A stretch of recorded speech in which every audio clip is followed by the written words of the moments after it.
방금 소개받았던 힐스위원 정유찬이라고 합니다. 오늘 저는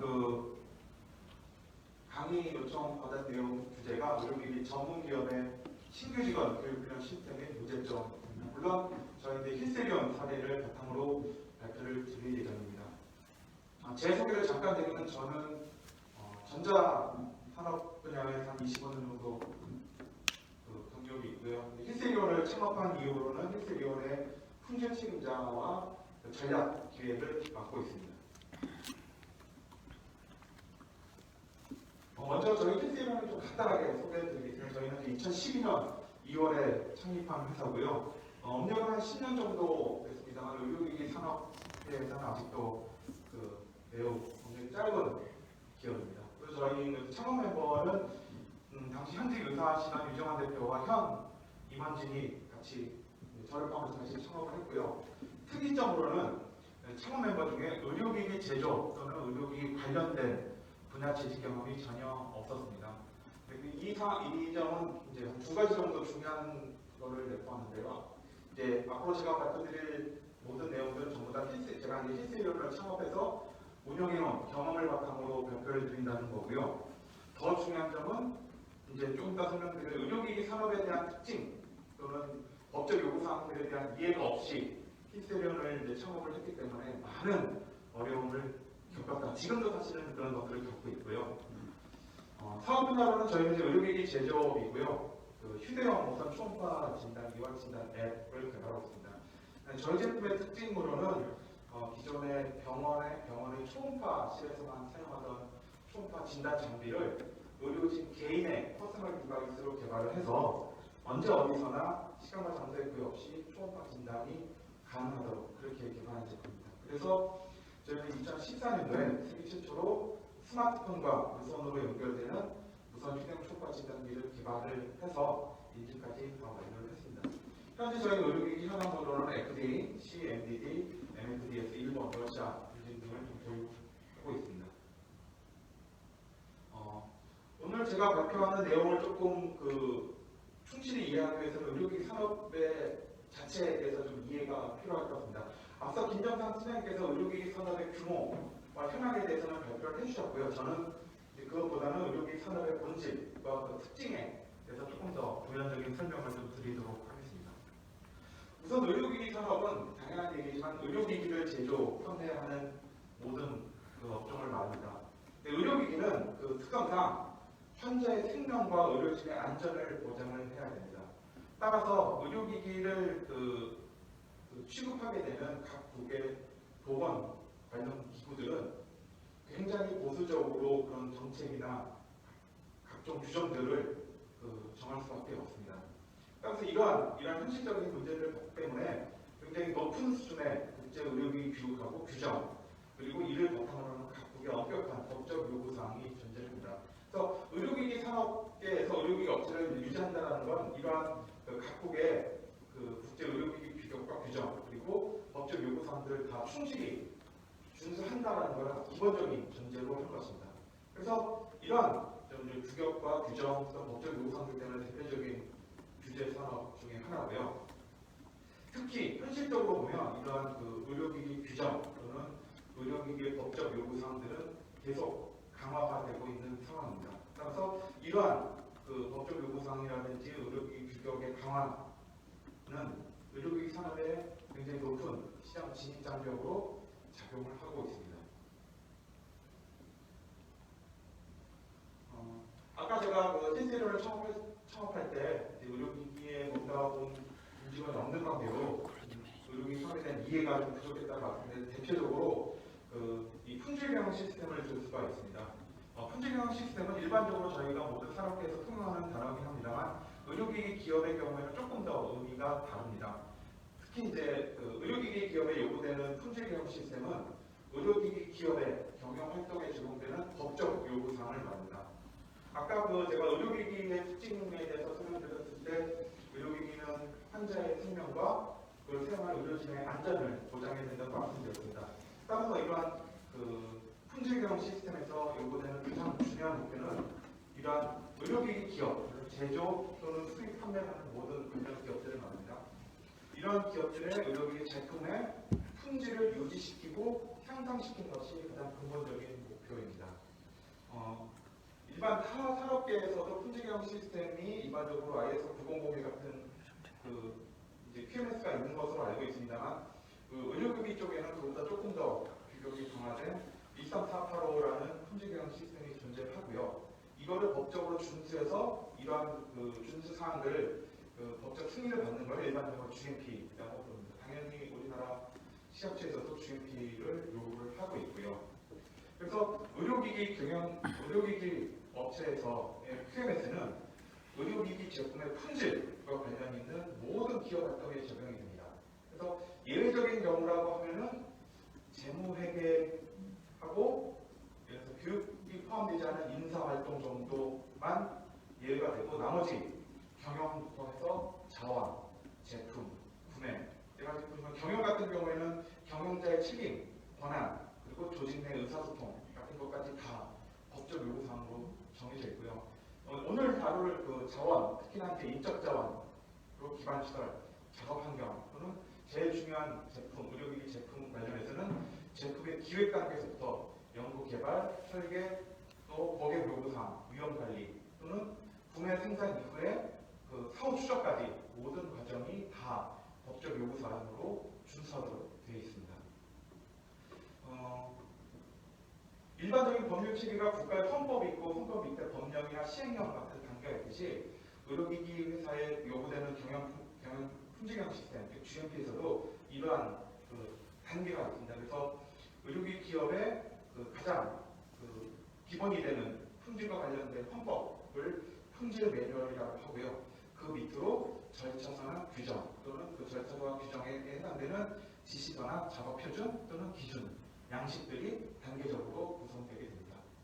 그래서 GMP에서 요구되는 의료기기 기업의 경영 활동은 모든 활동을 다 프로세스화, 우리나라 말로는 이제 절차라고 부르는데요. 모든 활동을 다 프로세스화해서 기록 관리하도록 요구하고 있습니다. 그래서 기본적인 절차는 모든 활동의 프로세스를 기획, 플랜이라고 하죠. 하고 실행, 그리고 그거에 대한 결과를 체크하고 그거를 시정 보완하는 액션. 그래서 약자로는 저희가 PDCA라고 부르는데, 이런 일련의 PDCA 활동을 모든 아까 제가 방금 위에 설명드렸던 경영 자원부터 해서 제품 구매해서 또는 추적까지 이루는 모든 단계에서 이러한 활동을 하도록 법적 요구사항이 규정되어 있습니다.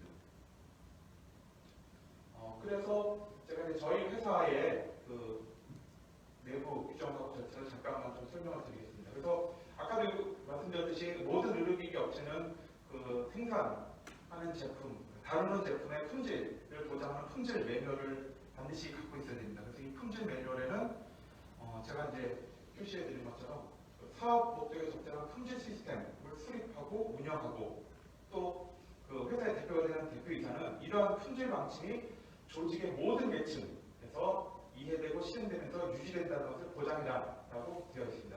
그리고 조직의 모든 계층에 해당된다는 내용은 뭐냐면, 이선 실무에서 일하는 직원들뿐만 아니라 경영진 또는 이 기업의 의료기기 품질과 관련된 모든 업무를 하는 임직원들이 다 이러한 품질 매뉴얼에 해당이 된다는 것을 명시하는 겁니다.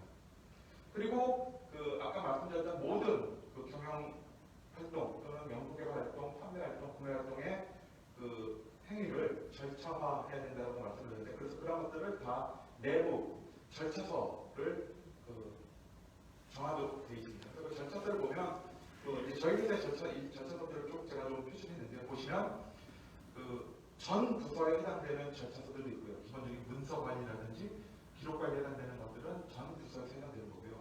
경영진에게 요구되는 절차 같은 경우는 품질 방침이나 조직 관리, 경영 검토 같은 것들이 있습니다. 물론 이제 인사, 노무, 그리고 구매, 생산에 또 특히 이제 가장 중요한 연구 개발에 해당되는 절차들도 있고요. 처음에 의료기기 쪽에 처음 들어오신 분들이 이해하시지 못하는 부분 중에 하나가, 예를 들어서 나는 물건을 파는 사람인데 왜 이런 절차서 같은 것들을 만들어서 기록물을 생산하고 유지관리해야 되는가라는 걸 이해시키는 게 상당히 어렵습니다.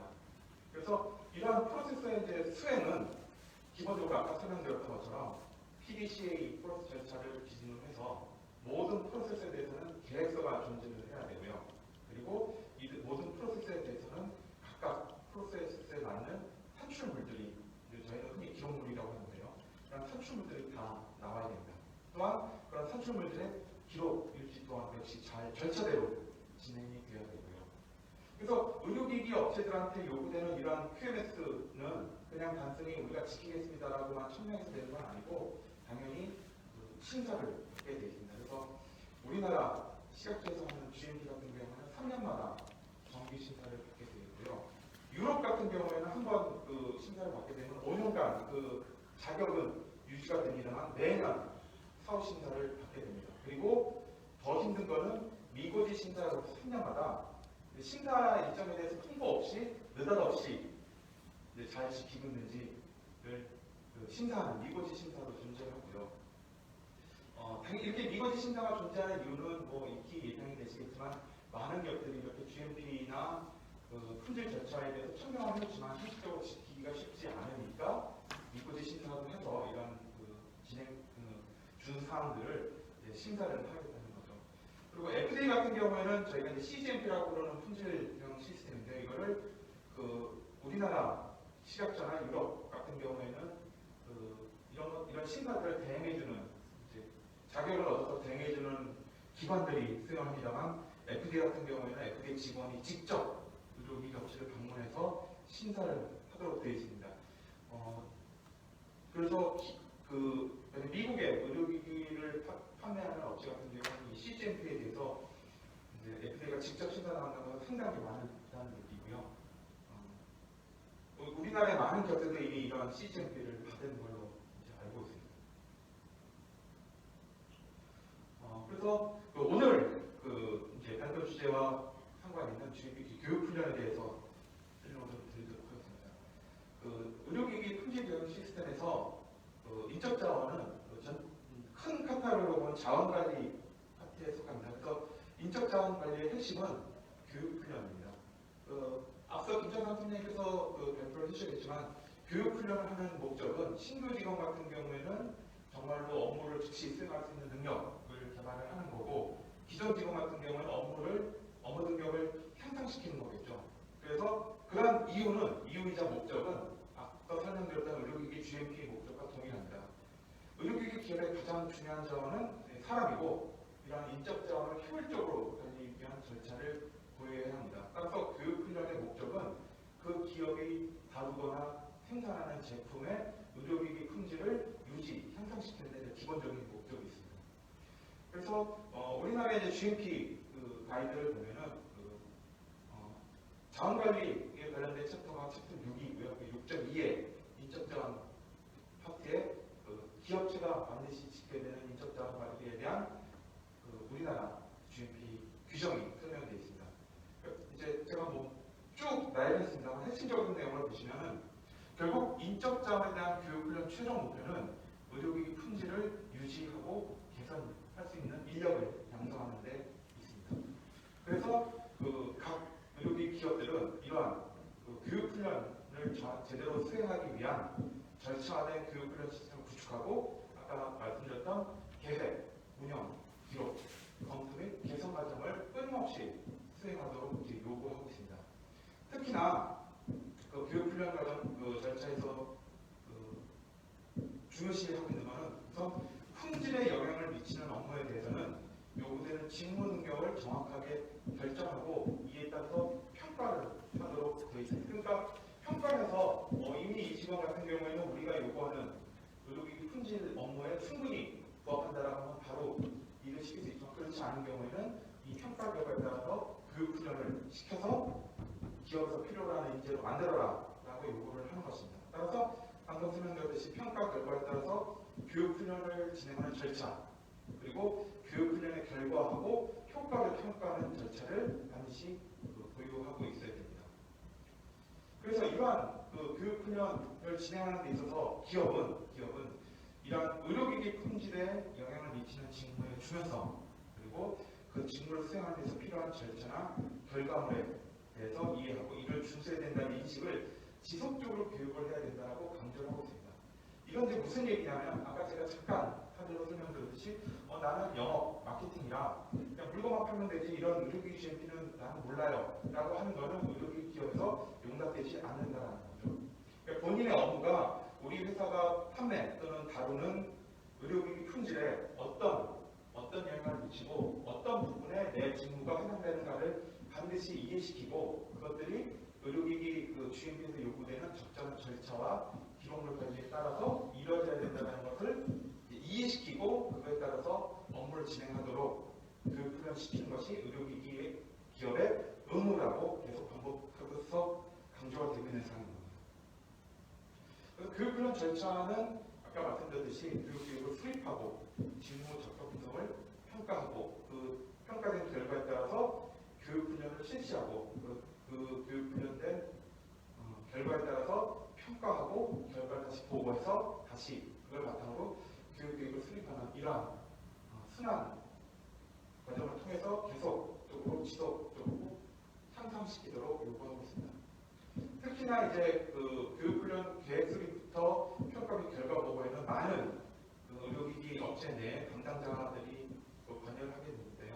특히나 의료기기 기업은 법적으로 품질 책임자를 고용해서 운영하도록 되어 있습니다. 그래서 저희 힐세령 같은 경우는 제가 품질 책임자를 같이 맡고 있습니다. 품질 책임자가 이러한 GMP 프로세스를 운영하기 위해서 모든 프로세스를 기업체 대표를 대신해서 다 관리 감독하도록 되어 있고요. 교육훈련 절차도 마찬가지로 품질 책임자가 교육계획 수립을 하는 데 있어 검토를 하고 그리고 회사의 대표권자가 이걸 승인한 후에 이후 단계를 수행하도록 그렇게 요구를 하고 있습니다.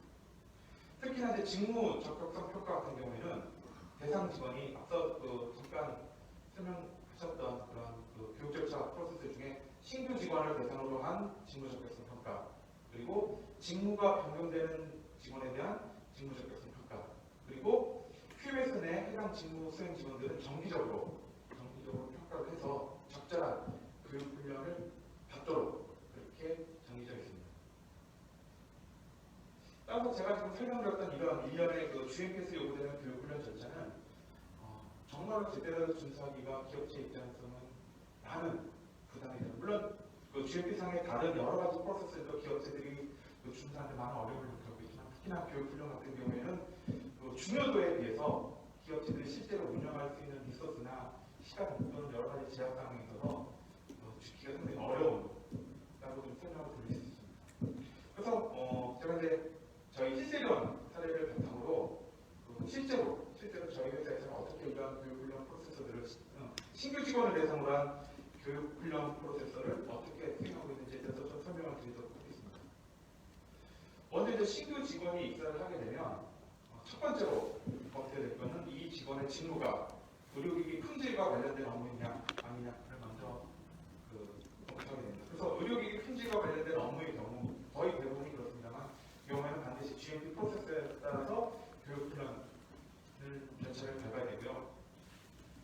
그렇지 않은 경우에는 경력직이나 아니냐를 기본적으로 좀 판단하게 됩니다. 그래서 경력직이면 바로 현업에 투입을 할 수 있겠죠. 기업체 입장에서 보면은 이 케이스가 가장 비슷한 케이스죠. 직원을 뽑자마자 바로 현업에 투입할 수 있는 가장 좋은 케이스이고요. 그리고 그렇지 않은 신입 직원이겠죠. 신입 경우에는 내부적으로 직무 교육을 수행한 후에 어느 정도 직무에 적합하다 되는 시점에서 현업에 투입을 하게 됩니다. 반대로 이제 의료기기 품질 관련 업무에 해당되는 직무자 같은 경우에는 먼저 QMS 시스템에 대해서 충분히 이해를 하고 있는가를 먼저 검토합니다. 이 얘기는 기존의 의료기기 업계에서 일을 했거나 아니면 의료기기 관련된 업무를 수행한 적 또는 QMS 관련된 교육을 수행한 적이 있어서 의료기기 기업이 반드시 준수해야 되는 QMS 또는 GMP 프로세스에 대해서 이해를 하고 있는가에 대한 판단을 하는 겁니다. 그래서 그게 어느 정도 돼 있다고 하면은 업무 적합성 평가를 거치고요. 물론 당연히 내부 절차에 의해서 진행됩니다. 그래서 교육이 필요치 않다라고 하면 바로 산업에 수입을 하게 됩니다. 마찬가지로 이 케이스가 저희 기업으로 보면 가장 좋은 케이스겠죠. 연구개발, 의료기기 회사에서 일한 연구원을 뽑았는데 마침 그 업무가 우리가 개발하는 의료기기에 어떤 연구개발 파트에 해당되는 거다라고 하면은 바로 현업에 수입을 할 수 있습니다. 그런데 이제 어느 정도 우리 지금 현재 회사에서 요구되는 직무에 대해 관련해 가지고 교육이 필요하다고 판단이 되면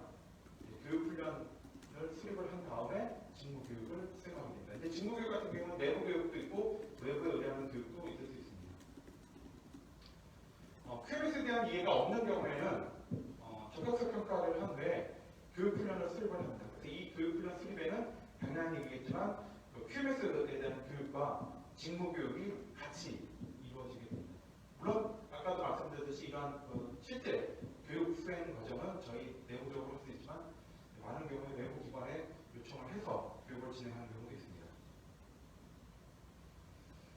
그래서 제가 저희 힐스위원회 한 2015년부터 신규 직원 채용 현황을 한번 조사를 해봤습니다. 그래서 GMP 관련된 업무에 해당되는 그러니까 전체 한 70여 명 정도의 신규 직원이 있었는데요. GMP에 관련된 업무에 해당되는가를 조사해봤더니 일부 총무회계, 기획, 물류, 홍보를 맡은 직원들을 제외한 20대 46 정도의 비율로 GMP 관련된 업무에 해당되는 직원이 있고요. 그리고 이 GMP에 관련된 해당 업무자 중 QMS에 대한 이해와 경험 정도를 좀 확인해 봤더니 실제로 인허가 업무를 맡아야 돼서 이러한 것들을 잘 이해하고 있는 직원들에 비해 그렇지 못한 대부분의 연구원하고 영업직 직원들이 의료기기 기업 경험이 없는 관계로 QMS에 대한 이해가 거의 이제 없는 상태였습니다. 따라서 이제 수치적으로 보면은 저희 회사 같은 경우에도 신규 직원을 채용할 때 교육 훈련에 대한 관리에 대한 추가 부담이 이제 발생을 하고요. 특히나 QMS 시스템에 대한 이해가 없는 경우에는 QMS 교육 실시를 해야 되는 그런 부담의 발생 빈도가 상당히 높았습니다. 그래서 기업으로서는 상당히 좀 버거운 현실이라고 말씀을 드릴 수 있을 것 같습니다. 그래서 이제 저희 회사 입장에서는 신규 직원을 채용할 때 페인 포인트가 앞서 김정상 팀장님께서 발표해 주셨던 내용과 좀 비슷한 내용들이 있습니다. 첫 번째는 이제 구인난입니다. 결국 아까 말씀드렸듯이 의료기기 품질과 관련된 업무건 그렇지 않은 업무건 간에 현업에 즉시 수입할 수 있는 인재 시장은 상당히 어렵습니다. 그리고 현실적으로 이제 회사가 굉장히 바쁘죠. 바쁘기 때문에 이런 부족한 인력 리소스에서 교육 시간을 할당하는 것 자체가 상당히 어려운 부분을 겪게 됩니다. 그리고 여타 GMP에서 요구되는 품질 경영 시스템 요구 사항들 중에 교육 훈련 같은 경우에는 상대적으로 비중이 좀 준효도라고 하죠. 준효도가 낮기 때문에 뒤로 미루는 경우가 많이 발생하게 됩니다. 그리고 아까 제가 저희 회사에서 신규 채용 사례에서 설명을 드렸듯이 GMP 시스템에 대한 이해가 부족하기 때문에 QMS를 운영하는 것 자체가 어려움을 겪는 경우가 많습니다. 아까 말씀드렸듯이 이제 자기는 연구원인데 그럼 나는 연구개발만 열심히 해서 품질만 제공만 잘 만들면 되지 내가 왜 무슨 설계개발 관리 절차에 의해서 무슨 계획서를 써야 되고 뭐 기록을 만들어야 되냐라고 하는 경우에는 의료기기 업체로서 이런 것들이 반드시 준수해야 되는 법적 요구사항이라는 걸 인식시키는데 상당한 부담과 시간이 이제 발생하는 거죠. 그리고 이제 가장 중요한 교육 시스템 자체가 부족합니다. 저희 같은 이제 작은 회사 같은 경우에서는 충분한 교육 훈련 시스템을 구축하는 것이 어렵기 때문에 어쩔 수 없이 외부 기관의 도움을 많이 이제 요청을 드리게 되는 거죠.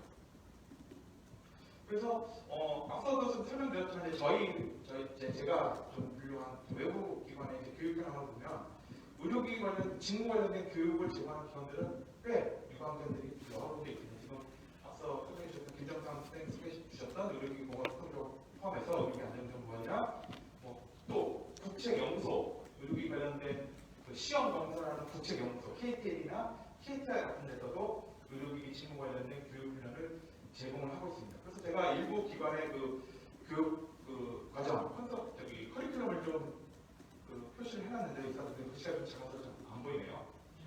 요약을 해보면 앞서 말때도 그런 얘기가 언급되었습니다만 거의 대부분의 의료기기 관련된 직무 교육은 인허가 담당자들을 위한 해외 인허가나 GMP 자체에 대한 관련 교육이 많습니다. 이 사실은 뭐냐면 사실은 저희를 포함해서 많은 국내의 의료기기 기업들이 일단 인허가 자체에 굉장히 많은 부담을 느끼고 있기 때문에 2차적으로는 거기에 많은 교육훈련 시간을 리소스를 할당하고 있는 게 현실입니다. 그렇기 때문에 그러한 요구사항에 부합하기 위해서 많은 기관들이 2차적으로 인허가 담당자들에 대한 교육을 많이 제공을 하고 있는 거고요.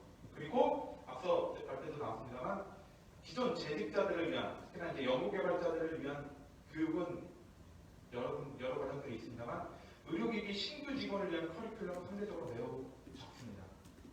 일부 그 의료기기 신규 직원을 위한 그 커리큘럼들이 있었는데 제가 그 팀원들을 보내서 한번 수강해봤더니 그 효용성이 굉장히 떨어지는 교육이 많았습니다.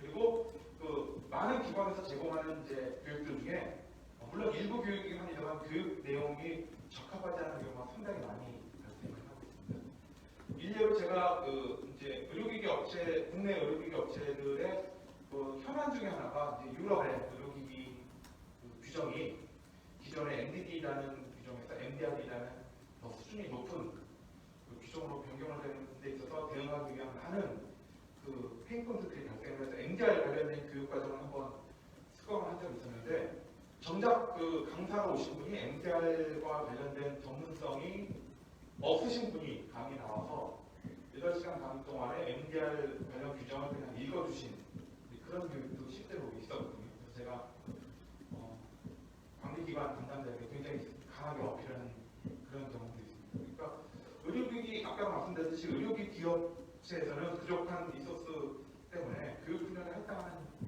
그 리소스가 상대적으로 매우 적음에도 불구하고 이제 효율이 떨어지면 정작 이제 계속해서 교육훈련과 관련된 리소스를 수입하는 것을 어려워할 수밖에 없는 상황이거든요. 자, 그래서 제가 이제 저희 이번 그 모임에 의료기기 신규 직원에 관련된 교육 제안을 좀 드리고자 합니다. 그래서 기본 목적은 앞서 설명드렸던 것처럼 그 신규 직원은 의료기기 그 기업의 특징과 의료기기 산업에 대한 이해가 부족하기 때문에 이러한 의료기기 산업에 대한 이해를 바탕으로 QMS에 기반한 업무 절차를 속도를 시키는 것이 신규 직원에게는 가장 중요하다고 봅니다. 실제 어떤 직무를 하느냐보다도 기본적인 이해를 바탕으로 내가 어떤 업무를 하든 간에 이 업무가 QMS 기반으로 이루어져야 되는 것에 대한 이해를 하는 것이 가장 중요하다고 봅니다. 그래서 가장 중요한 것은 의료기기 산업의 이해를 바탕으로 의료기기 제품의 속성 또는 산업적, 사회적 중요성을 인식하는 것이 먼저 중요하고요. 그걸 바탕으로 GMP 교육을 해야 됩니다. 그래서 여기서 말하는 GMP 교육은 인허가 담당자를 위한 전문적인 교육이라기보다는 자기의 직무와 관련된 그런 개별 직무하고 내 직무가 과연 우리 회사에서 다루거나 개발하는 의료기기 품질과 어떤 상관성, 어떤 연관성이 있는가를 이해시키는 것이 중요하다고 봅니다. 그 다음에 해당 직무에 대한 또는 계층별 그 QMS 교육이 되면 좋을 것 같고요. 그리고 QMS 시스템에서는 아까 설명드렸습니다만 그 모든 업무의 모든 절차의 그 기록물 또는 산출물의 관리를 굉장히 중요시합니다. 그러니까 이런 입력물이나 산출물에 대한 관리 기법 그리고 물론 가장 좋은 그 교육 훈련 절차는 사내에서 하는 것이 가장 좋습니다. 근데 현실적으로 그러기는 이제 쉽지 않으니까 그 다양한 교육 방식이 좀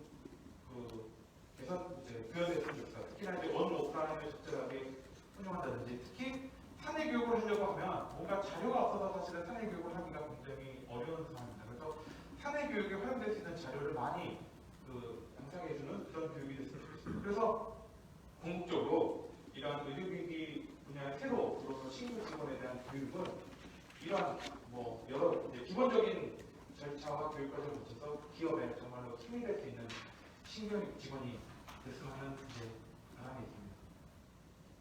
예, 이상 발표 마치겠습니다. 예, 감사합니다. 혹시 질문하실 분 있으십니까?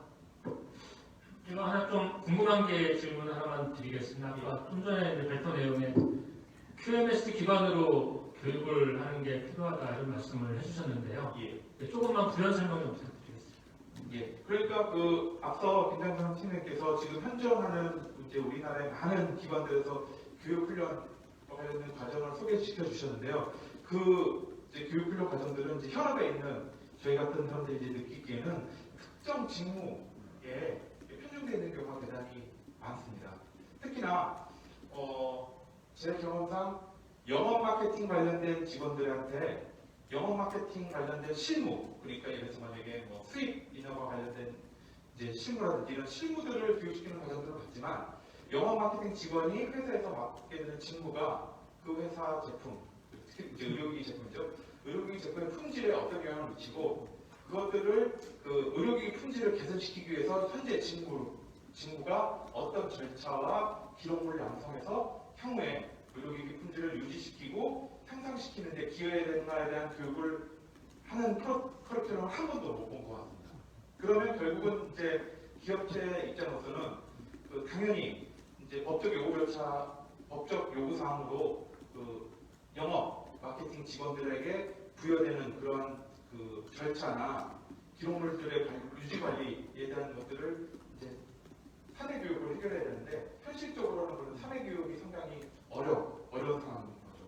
그래서 제가 제안을 드리는 신규 직원에 대한 교육은 이런 좀 아주 뻔뻔하면서도 기본적인 것들을 교육을 시켜서 충분한 이해, 그러니까 실제 세부적인 업무에 관련해서는 당연히 현업에 수업이 돼서 배우는 것이 가장 좋을 것 같고요. 다만 아까도 말씀드렸듯이 기본적인 이해를 바탕으로 해야 그런 것들이 사내 교육이 효과를 볼 수 있다고 생각이 되거든요.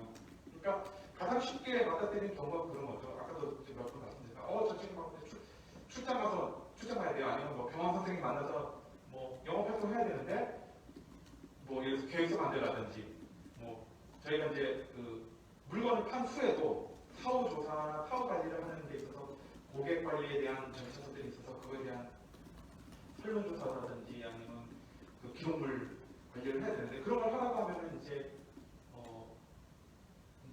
이해상충이라기보다는 이제 당장 바쁜데 그런 것들을 하라고 하는 요구가 부당하다라고 느낄 수가 있는 거죠. 이제 직원 입장에서. 근데 회사 입장에서 보면은 그런 것들을 하지 않으면은 의료기기 회사로서의 의무를 수행하지 않는 것이 되기 때문에 물론 법적 요구사항으로 말씀을 드리는 겁니다. 법적 요구사항을 준수하지 않는 것이 되기 때문에 반드시 요구를 해야 되는 겁니다. 그래서 만약에 신규 직원을 대상으로 근데 여기서 말씀드리는 신규 직원은 그러니까 신입 직원은 아까도 김현수께서 소개해 주셨듯이 만약에 노공학과나 보건관련 학과를 졸업하고 바로 들어오는 이런 직원들만을 뜻하는 게 아니라 타 업종에서 일을 하다가 이 의료기기 산업으로 들어오는 직원도 역시 저희 입장에서는 신규 직원인데요.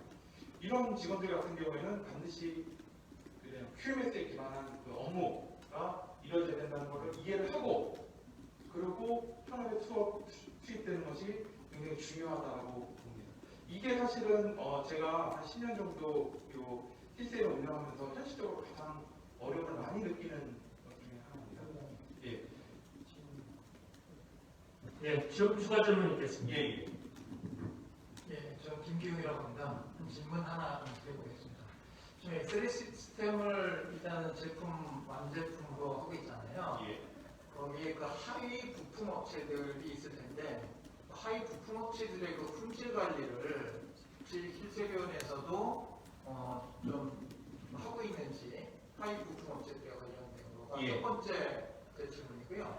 두 번째는 그러니까 통상적으로 그러니까 저는 이제 자동차 분야를 한번 예를 들자고 하게 되면 자동차 분야는 그 2만 종의 부품을 약 30개 정도로 이렇게 분류를 할 수가 있고요. 또 그걸 좀 축약시키면은 12개 정도로 이렇게 분류를 합니다. 그래서 거기에 관련돼서 체크시트라든가 이런 것들이 좀 다르거든요. 똑같은 이러한 관리를 하는 프로세스 중에 체크시트가 좀 약간 다르게 운영을 하고 있는데 지금 제가 하고 있는 이런 것들이 다른 분야에도 적용이 가능한지 이런 다른 품목들에도 이렇게 똑같이 적용을 가능한지 궁금합니다. 첫 번째 질문부터 대답을 드립니다. 당연히 의료기기 그 GMP에서는 하청업체 또는 외주업체의 품질관리 시스템도 요구를 합니다. 그래서 기본적으로는 원칙은 의료기기 회사의 제품을 납품하거나 외주 생산하는 업체도 의료기기 품질 시스템에 준하는 2348호를 가지도록 기본적으로 요구를 하고 있습니다. 왜냐하면 아주 기본적으로 생각하면 의료기기에 들어가는 굉장히 중요한 컴포넌트인데 그것의 그 품질이 의료기기 제품에서 요구되는 품질로 지켜지지 못한다고 하면 결코 의료기기 제품 안에 사용해서는 안 되는 부품이 되는 거고요. 그래서 모든 의료기기 업체들은 관련된 그 주요 업체, 물론 이제 아주 뭐 그래서 나사라든지 뭐 볼트라든지 이런 거를 납품하는 업체까지는 아니지만 그 주요 납품 업체 또는 주요 외주 업체에 대해서는 회사가 지정하고 그 지정된 업체에 대해서는 그 134폴에 준하는 품질 시스템을 요구하도록 그렇게 되어 있습니다. 그래서 저희도 사실은 저희 외주 업체들한테 그런 것들을 당연히 요구를 하고 있고요. 그리고 또 더 중요한 거는 그런 업체들과의 그 이제 그 관계에 있어서 우리 힐세비오는 그런 업체에서 납품되는 부품 또는 납품되는 외주 결과물에 대해서 적절하게 품질 관리를 하고 있는가에 대해서 또 다른 절차적으로 유지 관리가 되고 그것에 대한 기록물 역시 또 이제 유지 보관하게 돼 있고요. 아까 이제 타 산업군의 그 품질 경영 시스템과의 관계를 물어보셨는데 제가 알고 있기로는 134포라는 그 의료기기 품질 시스템이 기본적으로는 ISO 9001을 바탕으로 이루어진 걸로 알고 있습니다. 그래서 일반적인 기업들에 해당되는 그 9001을 기반으로 의료기기 기업의 특성에 조금 더 부합하게 이제 강화된 것이 134포라고 이해를 하고 있기 때문에 아마 해당 산업군에서는 어느 산업군이든 간에 국제적으로 요구되는 품질 경영 시스템들이 다 있는 걸로 알고 있습니다. 그런데 제가 이렇게 경험상 이제 보니까 사실 모든 산업에서의 품질 경영 시스템의 목표는 사실 다 같습니다. 그러니까 그 회사가 제공하는 제품이건 그 회사가 제공하는 서비스의 품질을 유지하고 향상시키는 데 적합한 품질 경영 시스템 또는 QMS 시스템을 가지고 있냐라는 걸 이제 요구하는 거고요. 그게 이제 예를 들어서 의료기기 기업 같은 경우는 법적 요구 사항으로 반드시 지켜야 되는 거고요. 뭐 타 산업군 같은 경우는 이제 우리 회사가 그런 우리 회사 제품 또는 우리 회사 서비스의 품질을 향상하고 보증하는 품질 경영 시스템을 갖고 있습니다라고 하는 거는 일종의 경쟁력이나 마케팅 이제 강화용으로 사용을 할 수 있는 걸로는 알고 있습니다. 근데 안타깝게도 의료기기 업체에서는 이런 것들이 그냥 법적 요구사항으로 반드시 지켜야 되는 사항이기 때문에 이제 신규 특히나 이제 저희처럼 의료기기에 대한 산업에 대한 이해가 없이 이제 창업을 하신 기업체로서는 상당히 큰 버든인 거죠. 그러니까 저희는 사실은 제품만 잘 만들어서 잘 팔면 될 거라는 굉장히 이렇게 심플한 생각에서 이제 기업을 창업했습니다. 실제 맞닥뜨리게 되는 것은 이런 QMS 시스템을 국제기구에서 요구하는 그게 저희 우리나라 식약처가 됐던 미국 FDA가 됐던 CA 관리기구가 됐던 그런 각국의 의료기기에 관련된 그 주무부서에 요구되는 수준의 그 QMS 또는 GMP를 획득하는 게 굉장히 큰 진입장벽으로 존재를 하는 겁니다. 예, 추가 질문 있겠습니다. 네, 안녕하십니까. 대성마이크 하정훈입니다. 사모님 발표 너무 잘 들었고요. 경영진께서 QMS에 이렇게 관심이 있는다는 사실에 너무 놀라웠습니다. 그래서 결국에는 헬스병 같은 경우에는 이제 각 부서별 업무 절차서에 따라서 이렇게 움직이는 걸로 저는 이제 이해가 됐거든요. 그렇다 그러면 헬스위원 쪽에서는 분명 형님께서 이 게이트별로 이게 절차대로 움직이는 건지는 확인하기 힘드실 것 같은데요. 어떻게 이런 걸 모니터링 하시고 그리고 이 다음 게이트로 넘어가기 위한 승인은 어떻게 헬스위원회에서는 하고 있는지 궁금합니다. 예. 제가 이걸 좀 보여드리겠습니다. 저희가 사용하는 이제 절차서를 좀 나열을 해드렸는데요. 각 절차서에 보면 절차서의 내용 중에 이 절차서에 대한 그 이제 취소 작성자 또는 이 절차서에 대한 기록물 작성자 또는 그 절차서에 대한 승인권자가 다 절차서 내부에 표시가 기록이 이제 정해져 있습니다. 그렇기 때문에 그래서 아까 말씀드렸듯이 교육훈련 같은 경우는 교육훈련을 작성하는 것은 각 세부 부서의 교육훈련 담당자가 될 테고 그 교육훈련 그 계획서를 검토하는 것은 이제 품질 책임자 그리고 그거에 대한 승인은 이제 대표이사가 하도록 되어 있습니다. 그래서 사실은 모든 절차를 일시에 다 모니터링한다는 건 현실적으로 어렵고요. 따라서 이제 그 의료기기 GMP에서 요구하고 있는 것들은 이러한 절차들이 잘 이루어지고 있는가에 대한 그 검토를 경영진이 최소한 1년에 몇 번씩은 정기적으로 하도록 지정이 되어 있습니다. 그게 여기 보시면은 지금 502번 경영검토라고 되어 있는 절차인데요.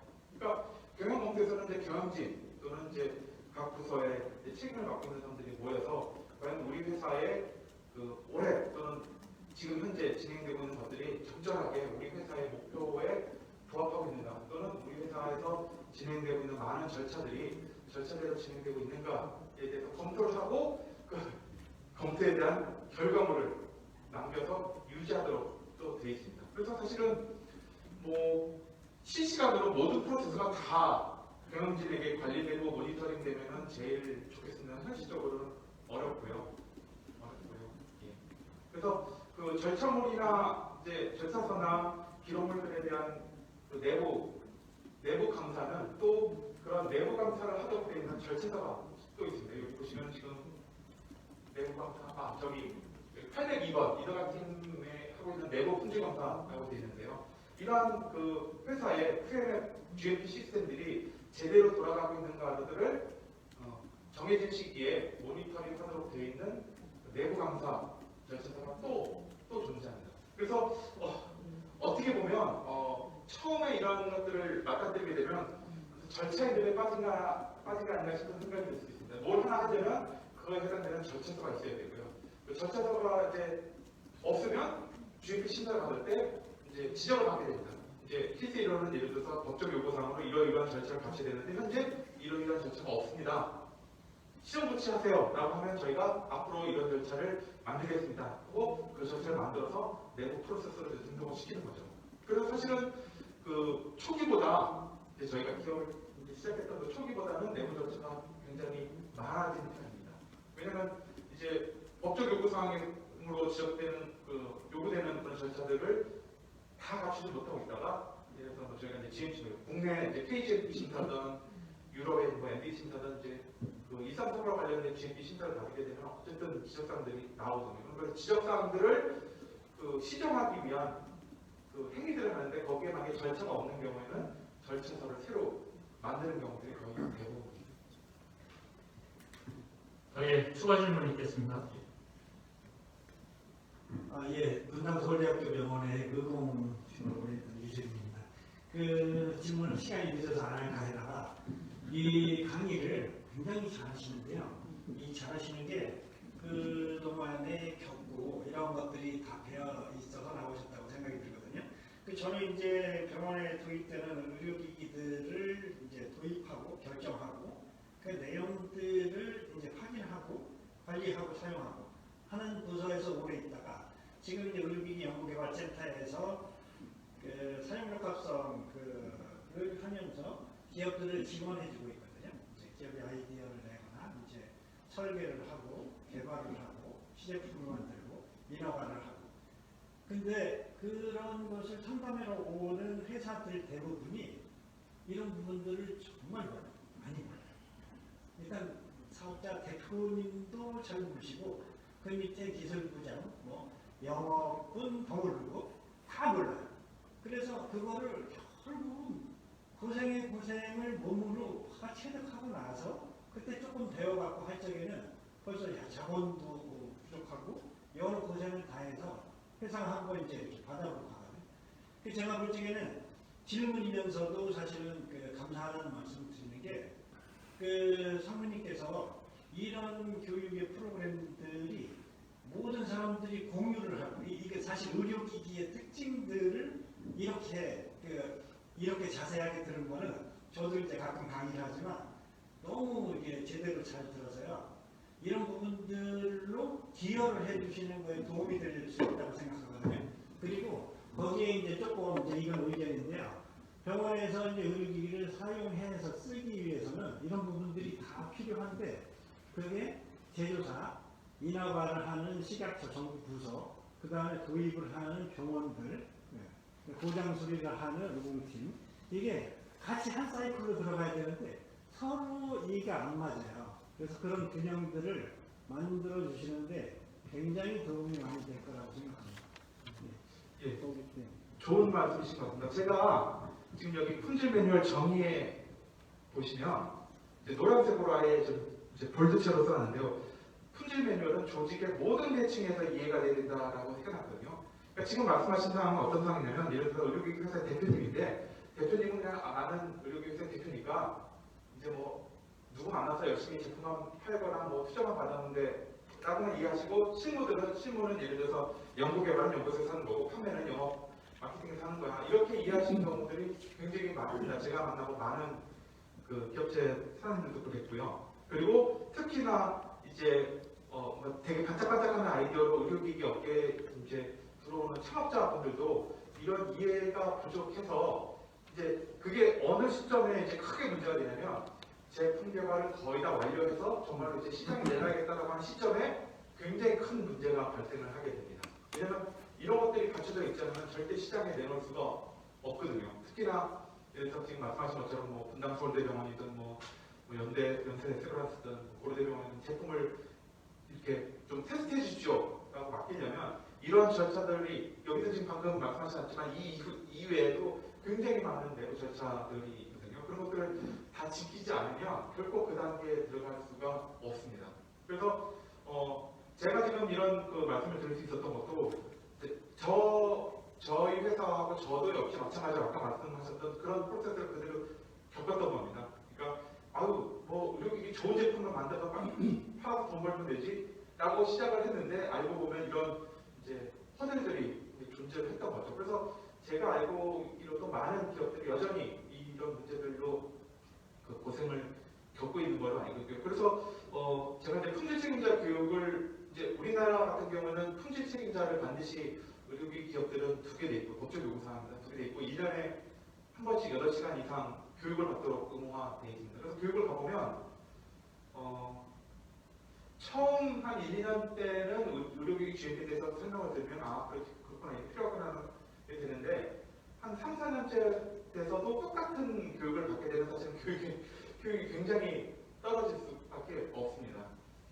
그래서 오히려 아까 이제 의료기기 공헌 수사원자이든 의료기기 산업협회든 아니면 이제 전자 ISC든 의료기기 산업에서 어떤 교육 프로그램을 기획하실 때는 이런 의료기기 기업의 어떤 현실적인 문제들에 조금 더 심도 있는 접근이 좀 필요하지 않나 싶습니다. 왜냐하면 교육훈련이라는 게 아까 말씀드렸듯이 의료기기 기업에게는 굉장히 중요하게 요구되는 인적 자원 사항 중에 하나입니다. 그러니까 모든 의료기기 기업의 제품 또는 거기 서비스에 관련된 품질 또는 그 품질 향상은 다 인적 자원에서 나온다고 GMP는 보고 있습니다. 따라서 인적 자원에 대한 교육 훈련이 제대로 되지 않으면 당연히 그 회사 제품이나 서비스도 품질을 제대로 유지하거나 향상시킬 수 없다라고 보는 게 의료기기 GMP 심사라는 심사원들이나 심사기관의 기본적인 관점이거든요.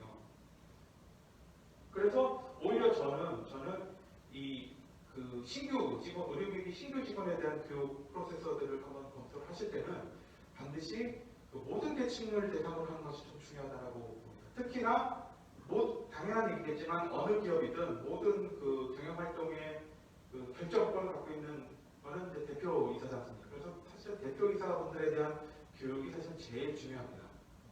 특히나 저희 회사가 제품 같은 경우에는 2등급 의료기기라서 인체에 그렇게 크게 해를 미치는 경우는 발생하지 않습니다만 등급이 매우 높은 수술용 의료기기라든지 몸 내부에 삽입되는 의료기기라든지 아니면 페이스메이커 같이 심장 박동을 조절하는 의료기기 같이 등급이 높고 품질에 문제가 발생된 경우 환자의 생명과 직결되는 제품 같은 경우에는 법률을 위반하게 되면 대표이사에게 굉장히 엄중한 법적 처벌도 가해지고 있는 상황이기 때문에 기본적으로 조직의 모든 계층에서 이러한 GMP 프로세서를 좀 이해를 하고 이것이 반드시 우리 회사 제품 또는 서비스의 필수적인 사항이다. 아니 그냥 베이스 펀더먼털이다라는 걸 이해를 하는 게 굉장히 중요하다고 봅니다. 그런데 현실적으로는 거의 이제 저희를 포함해서 많은 기업들이 받아들이기는 그냥 우리가 물건을 팔려면 심사를 받아야 되니까 심사 대응용으로만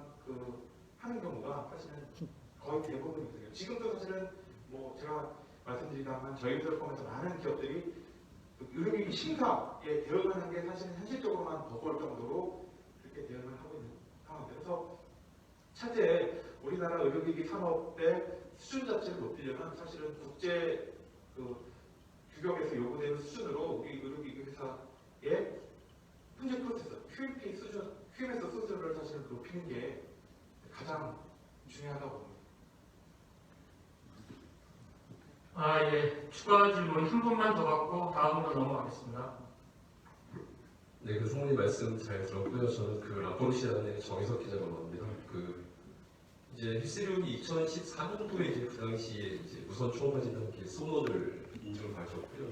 그 당시에 좀 기술적으로 좀 새로웠던 게 어떤 그런 모바일과 어떤 초음파 진단기의 결합이었지 않습니까? 근데 지금 저 QMS 절차서대로 이제 따르셨는데 요즘에 보시면은 이제 그 AI 소프트웨어 의료기기도 많이 개발되고 있고 SAMD 같은 경우도 그렇고요. 또 그 디지털 치료기기도 계속 등장하고 있는데 그 당시에 그 1세리온도 어떻게 보면 융복합 장비를 볼 수 있는데 그 QMS 절차에서 좀 가장 좀 힘들었던 부분이 어떤 부분이 있는지 아까 저 표를 보니까는 그 유저빌리티 같은 경우도 되게 좀 준수하기 어려웠을 것 같고 또 인상평가 부분도 어떤 그런 기존의 하드웨어 의료기기가 좀 틀리지 않습니까 절차가 보면 그래서 가장 좀 힘들었던 게 어떤 점이었는지 준수함에 있어서 그게 좀 궁금합니다.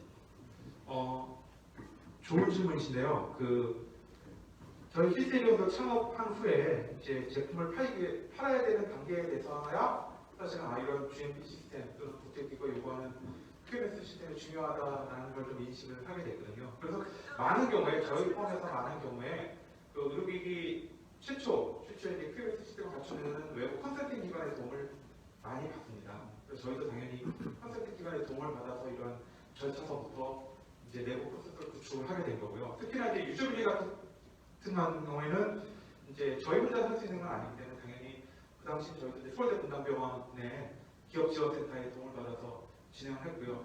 결국은 이제 교육훈련 시스템도 마찬가지입니다만 의료기기 기업이 자체적으로 해결할 수 없는 사항들은 결국은 외부의 도움을 많이 받아야 됩니다. 그게 저희 회사 비용을 들여서 이제 GMP 컨설팅을 받는다든지 아니면 국가에서 지원해주는 많은 대학병원의 기업지원센터를 통해서 뭐 사용접근성 테스트를 받는다든지 아니면 임상시험을 한다든지 하는 것들은 결국은 외부의 지원을 받을 수밖에 없는 거니까 저희도 이제 그 당시에 이제 저희랑 이제 친분이 있는 많은 의료기관과 이제 공업육통조합이라든지 산업협회의 지원 또 NIBS 같은 국가기관의 도움을 많이 요청을 해서 진행을 했고요.